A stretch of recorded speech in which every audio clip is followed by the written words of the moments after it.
Hi there, come on in. Sit back and relax for the next half hour. I'm going to take you up to Houghton Lake for our outdoor fair. Oh, in the past few years we've had heat waves and rain, but this year it was beautiful. We had a big turnout, lots of outdoor activities to see and participate in. By the way, somebody did win that Yamaha Big Bear four-wheeler by hitting old Grizz at well over 100 yards. And as far as me getting shot by a .45 caliber bullet while wearing a bulletproof vest, well, I'll just say it didn't turn out like I thought it would. We have an interesting show ahead, so you stay tuned. I'm Fred Trost. It's Thursday night. Time for Michigan Outdoors.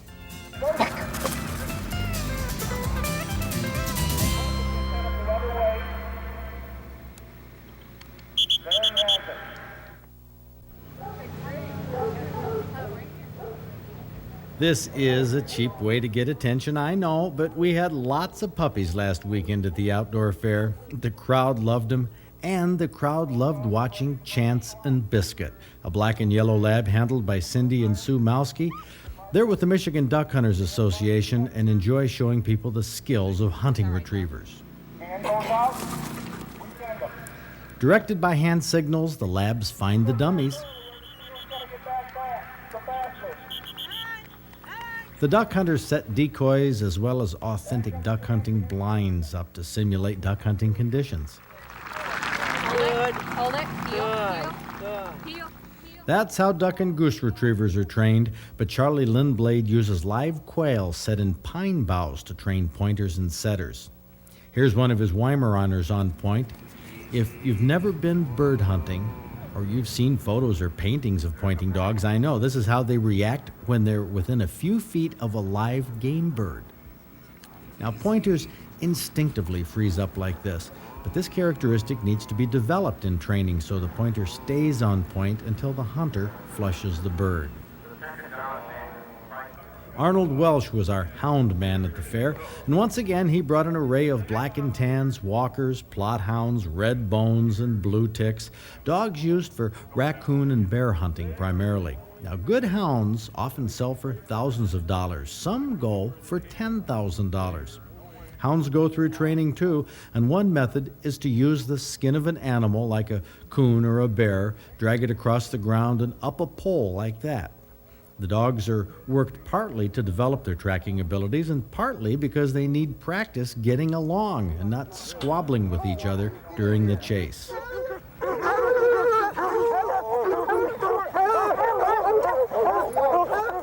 There's a lot more to dog training than meets the eye and to snapping a bullwhip. Norm Blaker demonstrated some of the traditional tools and weapons, and his longtime buddy and competitor Ron LeClaire joined him in dazzling the crowd with Colonial skills. Could he fit a third one in between? Ron LeClaire is still a hatchet-throwing wizard. Now Norm Blaker's grandson comes into the act. Go.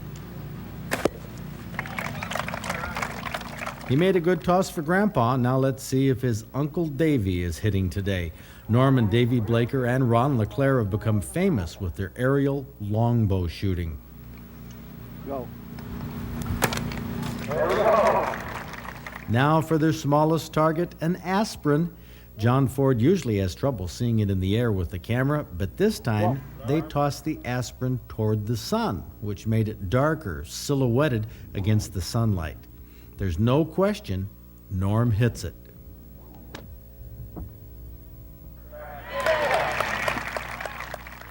These demonstrations were on the athletic field, but alongside the school, the Livingston Archers set up a variety of events. All right.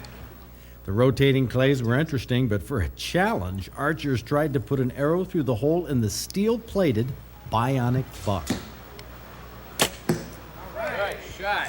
Hey, come on. That doesn't make for good TV. Come here, baby. Come on, baby. Rick Anger from Monroe collected points for threading his arrow through the hole, but cameraman John Ford convinced him to try it again.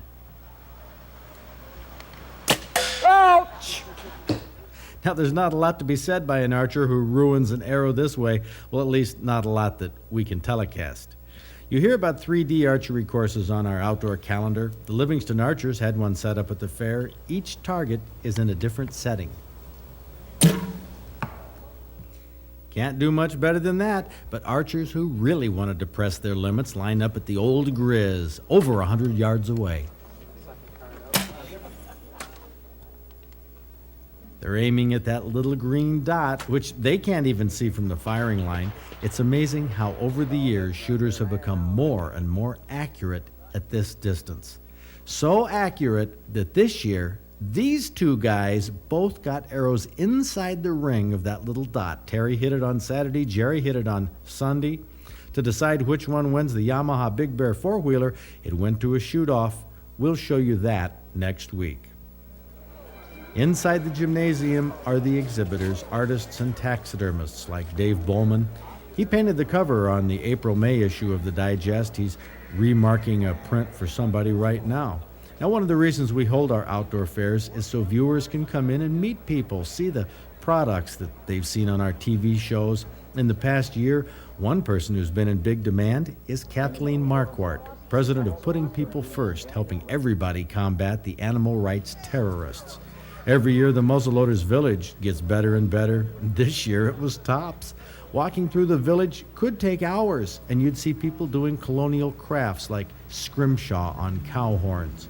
Now, these people didn't just set up their tents for the day either. They stayed there in this village all weekend, cooking for themselves with utensils and using recipes that were common in colonial America. We call this a muzzleloaders village because during this time in history, the best weapons available were muzzle-loading rifles. One shot at a time, that's how it was done in the 1800s. Now, a lot of people don't realize that the first machine gun was invented in 1884. They're not new. This gun was made in 1920. This is a Model 21 civilian version of the Thompson. Okay. Model 21. Prior to World War II, the rate of fire was 900 rounds a minute. In 28, they changed the rate of fire and slowed it down to 600 rounds a minute. So what we have here is a gun that's 71 years old and still functions.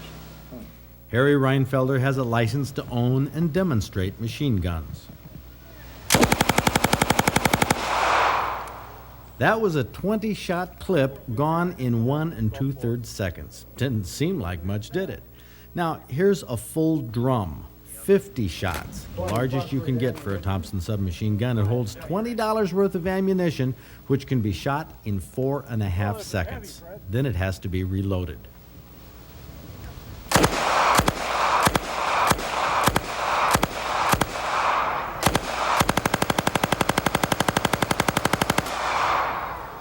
Machine guns are expensive, heavy, cumbersome, and not very accurate.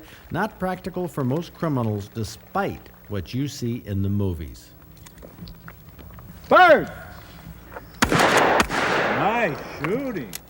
Harry Reinfelder was buttering me up for the competition. We're shooting doubles. Bird! Bird! Red Ball is a sporting clays champion, and I was having a pretty good day, too.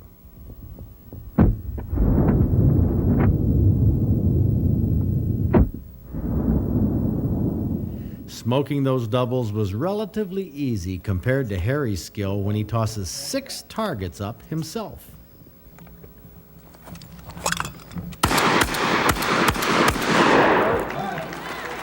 Six targets with 5 shots. Now Harry goes for 7. He's going to have to shoot fast.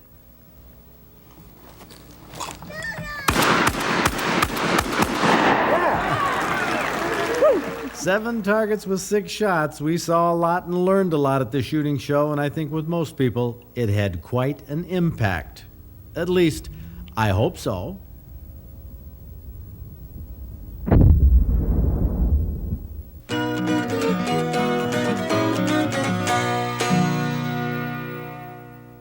Learning about the shooting sports and fishing and hunting never ends. I mean, I'm always surprised myself when I crunch the numbers in our computer from our Outdoors Club Hunting and Fishing Awards. I checked out, for example, trophy pike for the months of June and July only, and I took 8 years of trophy pike entries. And these are the spoons, baits, spinners, and plugs. These are the 4 categories that I looked at in terms of the baits and lures. I was surprised spoons came out on top. 20 were caught on spoons, 10 of them on daredevil spoons. Bait, I would have thought bait would have been far and away the big winner, but only 6 of them were on minnows. Now spinners and spinner baits, I would have guessed that spinner baits, the safety pin type, would have caught a ton of big trophy pike. Only 1 was reported. 7 of these spinner caught pike were caught on just plain MEP spinners. And an assortment of plugs accounted for the rest, but look at that. Overall, we don't have bait at the top of the heap for June and July trophy pike. These are pike over 40 inches long. It's spoons that are at the top of the heap. You have to pay attention to this data if you want to catch the big ones for our trophy book. Now here's what some people call a pike, a gar pike, but it's not a northern pike. Gar have long, tooth-filled mouths. This one was 43 inches long, weighed 6.5 pounds. Doug Carnegie from Lake Orion caught it in an Oakland County lake the 3rd week in June. Now here's a 43-inch northern pike that Bob Wellington Jr. from Shelbyville caught in the UP's Portage Lake. Bob was casting a MEP spinner. Instead of white spots, this pike-looking fish has dark spots. It's a Great Lakes muskie. Kevin Witkowski from Sterling Heights caught it trolling a swim whiz in Lake St. Clair. From Byron Center, Bruce Vandermolen's Tom Turkey had a 10.25-inch beard. He called it in Barry County. Tom Delp from Dorr got this gobbler with a 10 5/8-inch beard from Manistee County. Ray Slavinsky from Gaylord was trolling a spoon in East Grand Traverse Bay the last day of June when he caught this 37-inch steelhead that really jumped. Just watch. We decided to give it up. It was a nice warm day. It was kind of like swimming around. And we started pulling the line up, and he hit the spoon, and he jumped out of the water like 20 feet right in the air. Yeah? And he come Well, back go ahead, down. do 20 feet. Do 20 feet. I ain't got long arm enough. Oh, okay. And when he came back down, he just pulled the line and the pole and everything right in, pulled it right into my belly. I was going Of course, to... I got a big belly, so it worked. I thought you were going to say it bit your buddy right... No, In the belt, No, there's- my pants didn't fall down. Well, I don't know the way you're reenacting this. But anyway, and every time he came up, he shifted the boat sideways. It was about a 20-foot boat, and he was pulling her right sideways, and he kept going right to the motor. So we shut the prop off, and he just kept sliding the boat around sideways. We must have turned 2 circles right in the water before we got him landed in the boat. And that had to take at least 20 minutes. Oh, boy, I'm glad that your Is buddy... that a good story? Well, I tell you, I thought maybe that you were going to say your buddy muffed up the netting job and you just pounded the heck out of him, and I was going to catch it right here. No, that is a great story. It sounded like you really got into it there. Yeah, we sure did. We had a great day. I bet. I mean, a great day. We're talking about a day of fishing like you wouldn't believe. That's right. Hold that baby up there, Ray. Hold it up there. No, hold it sideways. Not only did he catch a great fish, but he told a great story using that trophy steelhead, which is why we've made Ray Slavinsky our Michigan Outdoors Trophy Angler of the Week.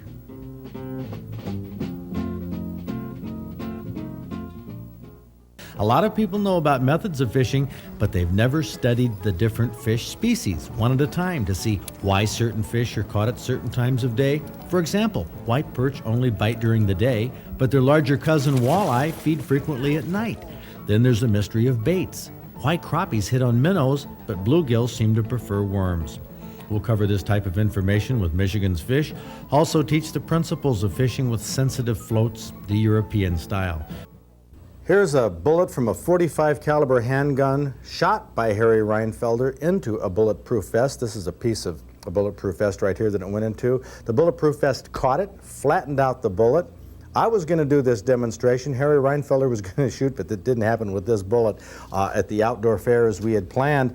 What I was going to show was a demonstration of how, when you're shot with a bullet and catch the full impact, you don't go flying back against the wall like they show on TV. They use a pneumatic air hammer and a special harness to pull the actor back against the wall. That doesn't happen in real life. There's many things that don't happen in real life that people see in movies and on television that influence them and makes them afraid of guns. I wanted to show this in the outdoor fair, but when the Roscommon County prosecutor heard I was going to do this demonstration, he called me, wrote me a letter, faxed it to me right away, and says, no, no, no. He quoted a law in Michigan that says any person who shall intentionally, without malice, point or aim any firearm at or toward any other person shall be guilty of a misdemeanor. And he quoted another law where somebody who discharges a gun at somebody can be put in jail and fined. And he said, in short, that if I do this demonstration, he would be forced to prosecute.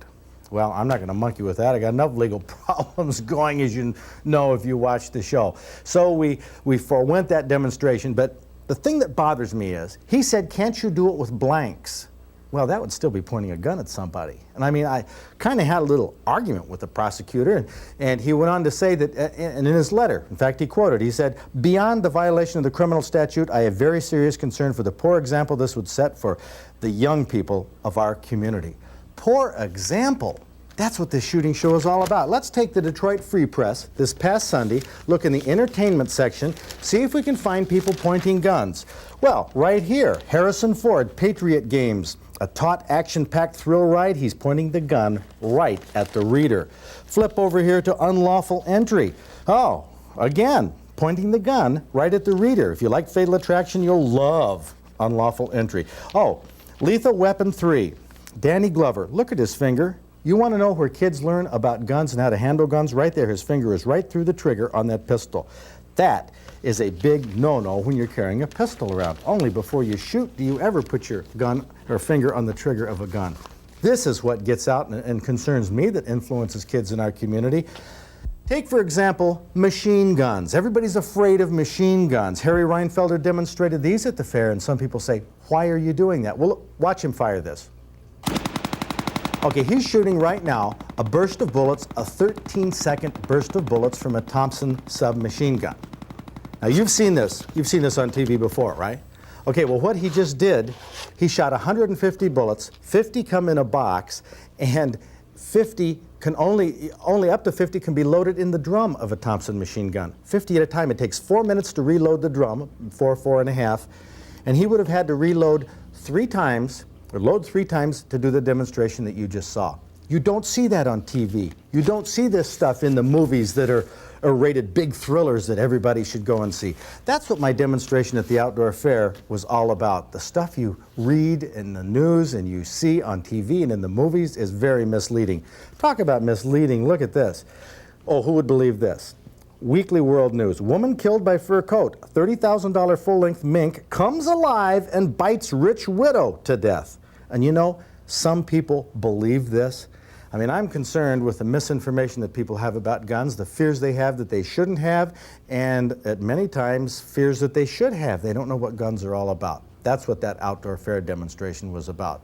Well, we'll pick up on some of these demonstrations another year, but believe me, safe gun handling is what we want to put across here on Michigan Outdoors, and logical information about guns.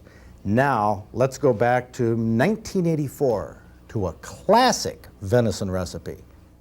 And now for the mouth-watering part of Michigan Outdoors, and this is really mouth-watering right here. How does this look to you, Ed? Why, that looks awful good, Fred. You know what it is?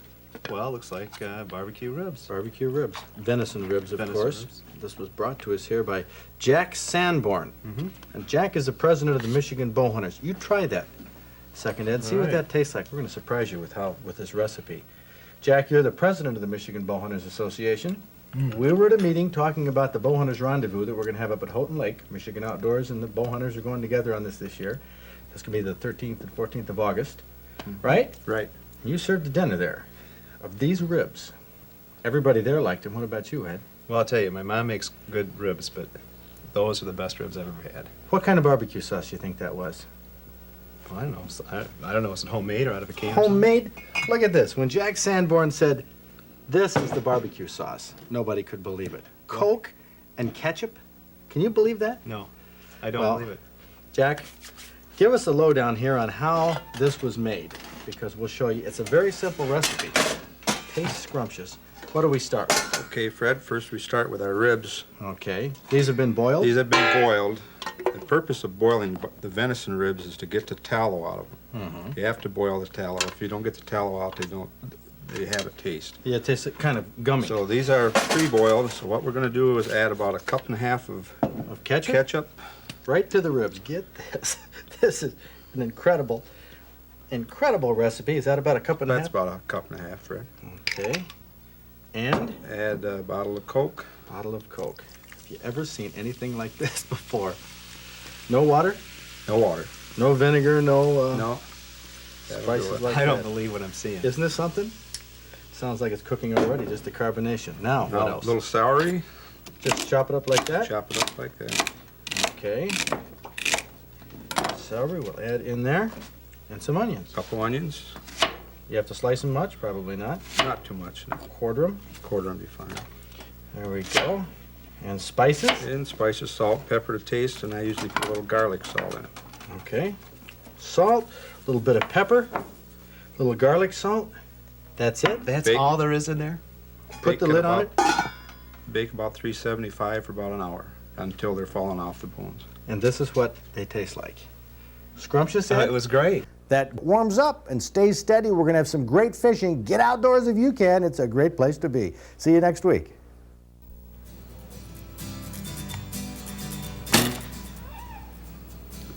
Next week on Michigan Outdoors, we have several things to cover, including an extremely exciting shoot-off between two archers with long-distance bows at the outdoor fair.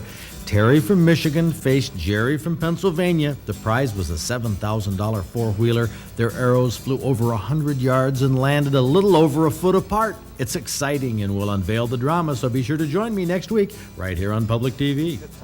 You have any ideas, John? I really can't tell. That first one looked very, very good, though.